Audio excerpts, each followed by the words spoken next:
我能看到所有人的秘密和欲望，就比如我们班里那个最穷的学生，实际上却是首富家里走丢的独生子；又比如看上去正人君子的艺术老师，背地里却勾搭女学生无数。不过真正让我感到意外的，还是我们学校的高冷校花。3天前他练完舞从我面前路过，脑袋上立马便浮现出了一连串信息：第一养一条小狗，第二从自己宿舍搬出去，第三希望找到一个能严格保守秘密的男人，和我成为稳定的地下关系，第四想肆无忌惮的喝醉一次，第五我今晚不想回宿舍。看到这我脑子一抽，忽然就开口朝他问道：我知道附近有个酒吧，你想去喝一点吗？洛清雪闻言诧异的歪了歪脑袋：现在吗？在此时走廊内绝对安静的环境下，我仿佛可以听到自己心跳。然后我就看见洛清雪的欲望清单上，原本排名靠后的喝醉和不想回宿舍，立马就排名上涨，来到了第一、第二的位置。也就在此时，他忽然眯起一笑，朝我轻轻说了句好啊。瞬间我内心波涛汹涌，因为我意识到这一切似乎都是真的。于是我便带着他来到了夜色酒吧，虽然现在已经深夜，但这里依旧是人声鼎沸。我点了些酒，就和他一边聊天一边喝了起来。此时我眼神在整个舞池附近到处观望，目光所及之处，我几乎可以从每一个人的头顶处看见他们的心中所想，甚至能够清楚看到他们的潜意识。就比如某个卡座上颜值6分的小妞，她一手端着酒杯，整个人披头散发的跟着音乐节奏疯狂摇动着自己的身体。她的欲望清单第一条是男朋友出轨了，心情不好，想随便找个男人双排一整晚报复他。而就在这个小妞前面不远处，坐着一个身穿白色露背长裙、脚踩高跟鞋的文静女生，她身边一个梳着背头，看上去像是某个职场高管样子的男人，正附身在她耳边说着什么。她的欲望清单第一条是欢迎加入艾滋病大家庭，而那个丝毫不知道自己命运的高管，头上的欲望清单则是喝吧，喝下这杯酒以后，我不仅要你的人，还要你的肾。酒吧里灯红酒绿，各色灯光映照在每个人的表情之上，这些人或是猥琐，或是疯狂，或是开心，或是痛苦，千人千面。我此时一边看着这一切，一边露出了一个十分疯狂的微笑。半小时前我还只是个表演系的穷学生，可现在我感觉命运的齿轮似乎要开始转动。你在看什么？洛清雪将手中的酒一饮而尽，同时若有所思地看着我。她也不知道为什么，今天的我看上去似乎很有魅力，那是种对周遭一切都尽在掌控的自信。此时我视线回到了她身上，没回答她的问题，反而是开口问道：你为什么不想回宿舍？洛清雪被我忽如其来的问题吓了一跳。你怎么知道我不想回宿舍呢？我见状端起酒杯玩味说道：如果你想回去的话，还会出来和我喝酒吗？洛清雪很快就笑了出来，心想原来我是因为这个才猜出来的。我不想回去，只是因为不想和宿舍那群女生继续住，她们总在身后对我说3道4，又说我背地里傍大款，又说我为了出名赚钱做外围什么的。我闻言一愣，这的确也是我对洛清雪的认知。她此时撇了撇嘴，这才继续说道：以我家的条件，至于出去做外围吗？为了避嫌，我连坐自己的车回家都要走到学校1公里外的巷子里开车，就这样还是堵不住那群女人的嘴。听到这里，我对她的印象忽然有了改观，原来是这样，想不到她不但长得漂亮，居然还是个小富婆。我印象中她从入学时开始就在学校内引起了不小轰动，后来开学后她就一直挺低调，除了学校里流传出来她被包养，或者是偷偷在校外做外围赚钱之外，其他花边绯闻她还真没多少。起码就我而言，我可以确定她在学校里貌似还真没谈过什么男朋友。可条件这么好的一女生，又为什么会想找一个长期稳定双排的队友呢？而且还是她欲望清单中的第3条。苏晨学长，你又是为什么忽然想要请我喝酒呢？洛清雪此时一手托腮，好看的眼睛盯着我，目光灼灼。我见状微微一笑，并没有闪躲她的眼神，我甚至有了一丝乐趣味。如果我此时把她的欲望清单念出来，她又会怎么样呢？于是我立马开口说道：因为我最近打算搬出去住，而且还想养一条小狗。我这话刚说出口，洛清雪顿时双眼一亮，而我则继续说道：还有，因为我今晚想放肆的喝醉一次。洛清雪闻言眼睛更亮了，那我们今天不醉不归吧？就在这时，远处一个男人正端着酒杯走来，他原本是打算想找洛清雪的，但看到有我在旁边，他最终还是选择走向了那个想要报复自己男朋友的少女方向。见我此时盯着那少女一直看，洛清雪笑道：怎么，她比我还好看吗？我闻言摇了摇头，没有，我只是有点同情她。为什么？因为她要被下药带走了。什么？洛清雪吃了一惊，她难以置信地看着我平淡的面孔，然后侧头和我一起看向那个少女。我并没有多说什么，因为我知道那个男人的欲望清单是下药打针控制他，然后再让他接客赚钱。下一刻，洛清雪看到男人在和少女搭讪之后，果然在他酒杯中投下了什么粉末。洛清雪顿时就有点着急了，你是怎么知道的？我肯定不会说自己能看到别人欲望清单的事，于是随便编了个理由，因为我提前看到了。那怎么办？我们要不要去告诉他？说着，洛清雪立刻起身，却被我紧紧抓住了双手。那边几个人都是他同伙，你去也没用，而且不需要咱们多事，因为那女孩的男朋友已经到了。洛清雪闻言抬头一看，酒吧入口处果然有一个焦急的男生冲了进来，他目光四下寻找着自己对象。天啊！洛清雪此时震惊地看着我，她想不通我究竟是如何知道这些的，又为什么平日里在学校不显山不漏水。走吧，这里看来要打架了。说完我拉起他，但那男生还没找到自己女朋友之前，我就已经带着洛清雪离开了酒吧。深夜我和他站在街边，背后酒吧的音乐声轰轰作响，下一秒酒吧中立马传来一声声尖叫，紧接着音乐便戛然而止，然后就是各种酒瓶碎掉的声音。果然打架了。洛清雪一路上都张着小嘴，苏晨学长你是什么？你怎么知道这些的？你怎么可以什么都知道啊？我闻言伸手拦了一辆出租车，回头冲他笑道：你们表演老师难道没有教过吗？学表演最重要的基础就是观察人物，我平时喜欢留意细节，所以我大概可以通过一个人的行为举止和眼神表情来判断出他的一些想法。洛清雪闻言傻傻的看着我，那苏晨学长你能猜到我现在想做什么吗？我见状嘴角洋溢起了一丝微笑，司机师傅，去万达文华酒店。说完我转头玩味的看着他，所以你想做的是这个吗？洛清雪忽然扑哧一笑，她甚至不觉得自己有任何排斥，只觉得我好像很有意思，整个人都笼罩着一层神秘感。她眼波流转，时不时看一眼我，心中又时不时的冒出各种念头，而我则在心中盘算着，今天的一切虽然足够惊喜，但是也太意外了一些。如今已经快到月底了，我口袋里面1毛钱都没有，微信里恐怕也就只有1000多块，幸好还有一张额度1万的信用卡。今天要带洛清雪这种级别的妹子开房，总不能开个快捷酒店吧？那也太掉价了。我俩此时心中各有各的心事，直到司机一脚刹车，我一抬头就看到了万达文华酒店的大门。等等，洛清雪下车之后忽然拽住我，要不要带瓶酒上去？我似笑非笑的看着她，刚才喝的不过瘾吗？不知道为什么，洛清雪现在居然有点紧张，而我也没在意。女人嘛，虽然偶尔会想做一些出格的事情，可真的要开始的时候也难免会有些紧张。我大概能理解她现在的心情，继续带着她往酒店走。没事，叫房间服务就好了。只一会功夫，前台服务员就将房卡递给了我，我接过房卡，转身牵着洛清雪走上电梯。从来没有任何一个时刻，我拥有了现在这种掌控人生的感觉。1个小时前我还在羡慕别人人的生活。可转眼之间，上戏大三的白富美校花就已经靠在我身边。电梯到了，迎面走来2个拎着小包的网红脸少女，和我们擦肩而过，高端外围吗？我心中一愣，以前我也只是听说过，还从来没亲眼见过，今天居然一次就遇见了2个。要是放在平日里，我也会忍不住多看2眼，或许在心中也会觉得她们清纯，或者是无数人心中的女神。可自从自己有了这双眼睛之后，无论是什么女人，我都一目了然。所以面对2个极品外围，我并没有表现出任何想法，这也让一路上都留意我的洛清雪刮目相看。她本身就是美女，同时家里又非常有钱，平日里接触到的那些富家公子哥什么的实在是太多了，可她却从没有见过像我这样遇见美女目不斜视的男人，这让洛清雪心中顿时无比满足。进入房间后，我叫房间服务送了2瓶红酒，然后就舒服地坐在了沙发上，落地窗前就是黄浦江江景，我立刻就有了一种掌控人生的感觉。然而洛清雪则有些不知所措，她站在房间绵软的地毯上，双手都不知道该如何摆放，看着我帅气的身影和脸颊，她心脏剧烈跳动着，想做和真做是完全2种不同的状态。不得不说，洛清雪她居然有点怂了。我抬头注意到她的窘态，忽然心中一暖，看得出来这丫头完全没什么经验。其实我也没什么经验，但却架不住我可以随时看到她的想法，所以在这段关系中，我稳占上风。我先换拖鞋。只见洛清雪走到了衣柜前，将运动鞋脱下，换上拖鞋。换好之后，她似乎调整好了心态，深呼吸一口气后，她这才开口说道：“苏晨学长，我还从来没有过这个，所以我们的关系还请你不要告诉任何人，就当是我们2个人的秘密。”洛清雪居然还是第一次，那学校里流传的她的绯闻，可就真的半点可信度都没有。想到这里，我忍不住对她有了丝好奇，因为她现在实在是太紧张了，所以她的欲望清单第1条就只是想喝酒，喝得越多越好，喝得让自己放下一切防备和矜持。也正因为这样，她的其他想法我暂时还无法得知。于是我点了点头道：“当然保密。”也就在这时，门铃响了，服务员将2瓶红酒端了过来。下一秒，我和她坐在落地窗前，欣赏着黄浦江的夜景。也许是在这种私密的氛围里，又或许是因为红酒的关系，慢慢的洛清雪心情舒缓了很多。聊天中，她也总是被我逗得花枝乱颤，我几乎每一句话都说在了她心坎里。这种感觉是她20多年里从来没有过的。没过一会，1瓶红酒已经见底，洛清雪微醺的眼神紧紧盯着我，下一刻她就已经闭上眼睛，同时胸口起伏不停，吻我。此处省略10万字。第2天一早，我醒来的时候已经是中午1点左右了。我坐起来四处看了一眼，不见洛清雪身影，于是我又躺了下来，嗡嗡的手机一震，我拿起一看是洛清雪发来的信息：“苏晨学长该起床了，今天我燕京有剧组面试，所以我赶飞机没吵醒你。”我见状微微一笑，立刻回他道：“收到，一路平安。”发完这条短信，我简短回忆了昨晚一切的美好之后，终于是从床上坐了起来。洛清雪的确是第一次跟人双排，我感觉到她虽然操作生涩，可却非常主动，主动到让我都觉得出乎意料。这或许就是跟富家小姐平日里生长环境太过压抑有关吧。其他的我也没多想，既然现在我已经获得了异能，只用来揣测女人内心世界的话，那也太浪费了。更何况我现在钱包里空空如也，接下来的人生，以前想过的我现在都要尝试，以前没有想过的我也要尝试，但这一切都需要大量资金支持。网上说的没错，只有钱才能够让人感受到快乐。世界本就是不公平的，就跟那2个外围一样。如果昨晚我没有咬牙花出去那么多钱，转而来到这里，我甚至都没机会接触到真正的上流社会。虽然这也只是上流社会中最为底层的一部分现象，但也不是我这样一个刚刚22岁的穷学生可以了解的。那腐烂奢侈的又让人羡慕的上流社会，是之前的我压根没有机会体验到的另外一种人生。片刻后，我拿出手机打出一个电话：“张宇，你在哪？我正在三亚跟组拍摄呢。哥，你啥时发短信说？”电话那头传来嘈杂的动静，还有张宇刻意压低的声音。我见状骂道：“少来，在赌场就在赌场，你扯什么剧组？张宇是我同学，经常和宿舍里的人借钱赌博，至今还欠着我2000块钱。在这种想要赚钱的时候，我第一时间想到的就是张宇。哥，你怎么？我这次就准备小赌一下。少废话，你在三亚哪里？我也来试试手气。”我此时直接打断了他的下半句话。张宇明显愣住了，在他看来我不是很反感赌博的吗？怎么现在我也要来赌了？挂了电话后，我立刻出门。张宇这小子嘴里没半句实话，他之前说他在三亚跟赌，后来又说在三亚赌，结果听见我真的要来时，他才立刻改口说自己其实就在魔都。2小时后，我在徐汇区一家破旧饭馆门口见到了张宇，他穿着一套帽衫，神情憔悴，双眼中布满了红血丝。哥，你真的决定要赌啊？先不说这个，我点了一碗面，同时目光也在打量着他。姓名张宇，愿望清单第1条，借到50万现金还债。第2，劝阻苏晨不要赌博，否则会和自己一样身背巨债无处可去。第3，今晚一定要孤注一掷，争取一碗翻身，从此之后再也不赌。多年的宿舍舍友，我看到他现在人不人鬼不鬼的样子，心中顿时觉得有点酸楚起来。尤其是当我看到张宇在这种情况下，还是有一丝同学之情，想要劝我不要沾赌的时候，我多少还是有一些触动。哥，或许我的名声在同学们耳中都已经烂透了，我也知道我说话不值钱，但今天我之所以把你约到这里，是因为兄弟我还有一点良知。张宇说完，深吸一口气，抬起头：“哥，真别赌，你是不知道那群人到底有多恶心。我的下场你已经看到了，我不希望你也这样。”听到这句话，我知道他是真为自己好。虽然赚钱是当前头等大事，但10赌9骗这个道理我还是明白的。别说能看见别人愿望清单，就算是我能直接看穿筛中还是底牌，谁又能保证最后时刻赌场不会出老千呢？于是我说道：“我不赌，我就想问问你，那些有钱人赌完一般都会做什么？赌是一种心态。历史上有个大佬曾经说过，男人可以不赌钱，但是一定要有赌性。做生意成败是赌，追女人的手段也是赌，是否介入一个行业都是赌。有赌性的男人才是可交之人。今晚我就要利用这个点去赌属于自己的未来。当然，对于我来说，这场赌局的胜率几乎是100%。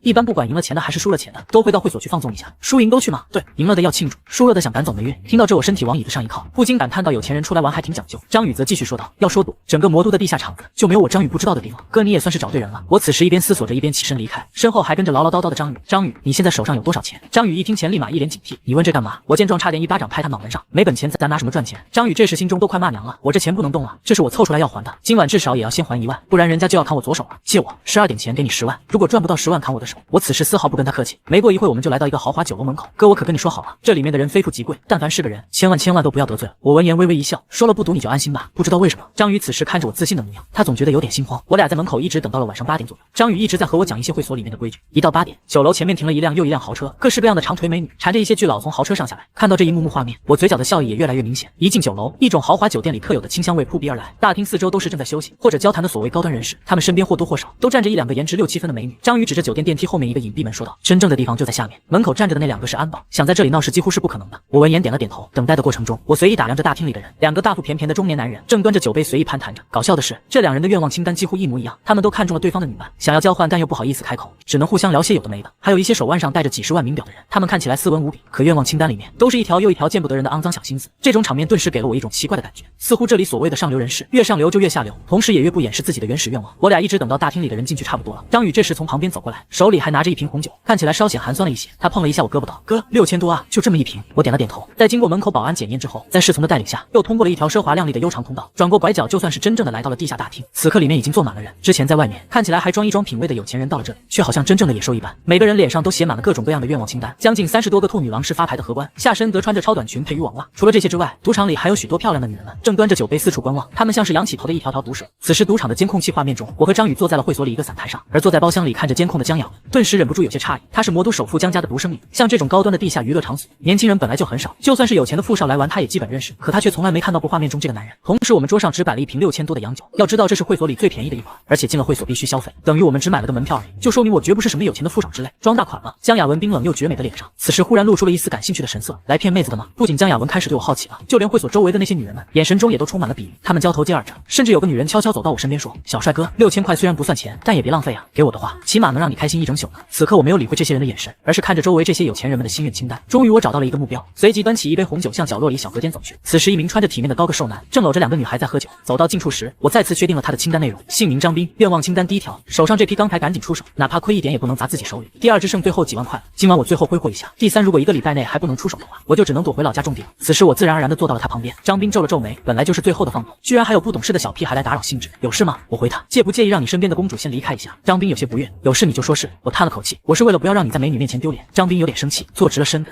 同时不老实的手也收了回来。滚滚滚！我没兴趣搭理你。我见状晃了晃手中的红酒杯，缓缓说道：“你身上应该就只剩几万块了吧？还敢在这乱花吗？”张斌闻言瞬间收回了傲慢的表情，同时他也再说不出一句话来。一旁美女一看张斌的反应，顿时也有点嫌弃的说道：“你不是还说要带我去国外旅游的吗？还要给我买好多好多包包，肯定去，肯定买。”安抚了2句后，张斌转头对我说道：“你特么谁啊？再在这胡说我叫保安了。”我则是淡淡回答道：“我今晚就能买光你的钢材。”张斌一听一下就来了精神，你怎么知道的？我没有回答，而是看了一眼他身边的美女。张斌瞬间心领神会，美女虽不情愿，但还是觉得不能断了金主财路。等他离开后，张斌立马又坐得离我近了点。小兄弟怎么称呼不重要，你就说你有多少吧。9000吨，标准行情4001吨。我在心里想，虽然刚才的行情我不知道，但也不重要。于是我又说道：“如果我能立马让你拿到现金呢？给个实心价吧。”张斌略微一思考，3800吧，绝对市场最低价。我还价3500，这我亏太多了，那你自己考虑吧。说完我起身就要走，张斌赶忙拦住我：“别啊，小兄弟，你让我想想。”此时他已经开启了老板模式，9000吨的钢材已经砸在手里几个月了，一直找不到合适的买家。进货的时候是3850，本来想着回本就可以了，但我此时直接砍了300，这么一算他还亏个几百万，但也总比砸在他自己手里好。于是他一咬牙跺脚：“得了，小兄弟，如果你没说大话，今晚就能让我见到钱的话，3500就3500。”我笑了笑说：“不过我还有个要求，等会我会给你地址，你立马就要发货。”张斌听到这句话，瞬间感觉我靠谱了不少，而且早一天出货对于他来说，相当于就少了1天的保管费，还真是求之不得。于是他赶紧点了点头道：“没问题，我现在就准备，一会你告诉我地址，只要是在魔都范围内，半小时保证送到。”行，那你坐这等着，我一会让我助理给你把地址拿过来。说完我就离开了，那杯红酒则是放在了桌上，很明显是给他一个信号，我还会回来的。打电话通知工人准备的张斌，此刻这才反应过来，这小子他是怎么知道我有一批钢材没卖出去的？我并没有走多远，而是到另一个角落里的卡座又坐了下来，对面坐着一个中年大叔，样子颓废，双眼无神，身边也没有美女作伴。这是我早就选定好的猎物，姓名王强，愿望清单第1条，1万吨的钢材，再找不到头非得杀了我不可。第2，完成这项工作就辞职，压力太大了。第3，不能让老婆孩子知道我的现状。看你的样子，我就不跟你绕弯了。听到我的话，王强拖着有点醉意的眼神看着我，他摇了摇头，然后继续喝着闷酒。我则是继续说道：“我能提供给你9000吨钢材。”这话犹如一声闷雷，王强直接酒醒了一半。你怎么知道我要钢材的？我笑了笑，你一个朋友介绍的。不过这不重要，重要的是我明天就能送货。王强此时赶忙从瘫着的样子坐起来，由于地上洒的酒，他还滑了一下。小兄弟，你可别骗人，我怎么相信你？毕竟这不是儿戏。虽然头把钱交给了他，说是工程不能再停，只要有机会立马下单就买，但是凭我几句话也并不能证明什么。给我地址，我现在发货，立马就可以见到。但我有个要求，价格4601吨，而且半小时后见货立马付全款。明天会有人跟你正式签合同。王强心里开始犯嘀咕了，全款，这怕不是个骗子吧？但是转念他又想，如果我真能立马调动这么多钢材，全款也没问题，4600的价格更不是问题。行，我现在就给你地址。说完，他立马把地址发给了我，我直接转发张宇，让他去交给张斌，并且交代什么话都别说。张宇收到消息后，干了一杯酒，径直走向张斌，然后将地址摆在了他面前。张斌见状，直接给手下工人打电话命令出车。此刻正在包厢里晃着美腿的江雅文脚上的高跟鞋终于没有挂住，掉在地毯上。有意思，愣了大约2秒，江雅文忽然穿上鞋起身，保镖连忙跟了上来，别跟过来。江雅文回头稍稍厌恶地说完，然后就走出了包厢。随着门被砰的一声关上，保镖原本恭敬的神色荡然无存。他重新看了一眼刚才江雅文踩过的地毯，眼神中顿时充斥着邪念。